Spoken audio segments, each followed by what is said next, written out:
I am obsessed with 30 Rock. Like, I love 30 Rock, and I'm more interested right now in comedy than in drama in a lot of ways on TV, although I think when people talk about TV and TV passions, they often talk about drama. And it was, I mean, even though 30 Rock probably is my favorite, it was almost impossible for me to choose one because there are a huge amount of both current comedies and older ones, including The Simpsons, which is the one that went out, that you can talk about in all sorts of different ways. And it's funny because to me, when I was growing up, I remember, I mean, people still would say this to me a few years ago. They'd be like, the sitcom, it's the lowest form of television. It was until reality TV came along in order to take the brunt of the hierarchy. But anyway, it's one of the most frustrating things for me as a critic also is like, I have an enormous love for comedy, and I find it incredibly difficult to write about because, of course, if you try to describe a joke, you sound like a pompous jerk and you kill the humor. So it's like, it's this terrible cycle of trying to write about comedies and praise and analyze and talk about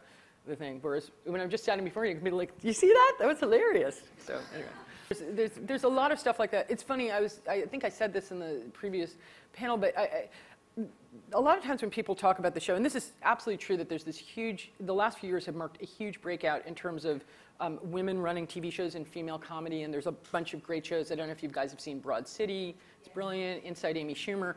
And a lot of times when people talk about 30 Rock, they talk about, and I was excited about this when I first watched it, you know, it's like Tina Fey, this force, she's amazing, she's a great performer, Liz Lemon's a great character.